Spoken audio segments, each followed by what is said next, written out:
ಪಂಚಮಸಾಲಿಗಳ ಈ ಗಲಾಟೆ ಮಧ್ಯದಲ್ಲೇ ಪಂಚಮಸಾಲಿಗಳ ಹೋರಾಟ ಇವತ್ತು ವಿಪರೀತವಾದಂತಹ ಹಿಂಸಾಚಾರಕ್ಕೆ ತಿರುಗಿತ್ತು.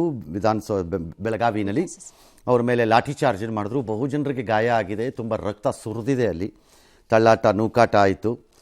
ಅವರು ಕಲ್ಲು ಬೀಸಿದ್ರು, ಚಪ್ಪಲಿ ಎಸ್ತರೋ ಏನೋ ಆಯಿತು. ಸ್ವಾಮೀಜಿ ಸೇರಿ ಹಲವಾರು ನಾಯಕರುಗಳನ್ನು ಅರವಿಂದ್ ಬೆಲ್ಲದ್ದು, ಯತ್ನಾಳು ಎಲ್ಲರನ್ನೂ ಅರೆಸ್ಟ್ ಮಾಡಿದ್ದಾರೆ. ಸಹಜವಾಗಿ BJP ಎಲ್ಲ ಟೀಕೆ ಮಾಡಿದೆ, ಕಿಡಿಕಾರಿದೆ, ಇದು ಏನು ನಾನ್ಸೆನ್ಸ್ ಇದು ಅಂತ.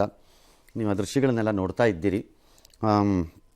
ಇದು ಒಂದು ಇಶ್ಯೂ ಆಗತ್ತೆ. ಇದು ಇವತ್ತೇನೋ ಪಾಸ್ ಆಗಿದ್ದೀರಿ, ನಾಳೆ ರಜಾ ಇದೆ, ಹಂಗಾಗಿ ತೊಂದರೆ ಇಲ್ಲ. ನಾಳೆ ಇದ್ದಾದರೂ ಇದೊಂದು ಗೋಜಲು ಗಲಾಟೆಗೆ ಹೋಗಿದೆ. ಅವ್ರನ್ನ ಸಂಧಾನಕ್ಕೆ ಕರೆದ್ವಿ, ಬರಲಿಲ್ಲ ಅಂತ ಸರ್ಕಾರ ಹೇಳಿದೆ. But that's a different point. But ಆಗಿರೋದಂತೂ ಈಗ ಆಗಿದೆ. ಇದು ಮುಂದಕ್ಕೆ ಎಲ್ಲಿಗೆ ಬರುತ್ತೋ ಐ ಹ್ಯಾವ್ ನೋ ಐಡಿಯಾ.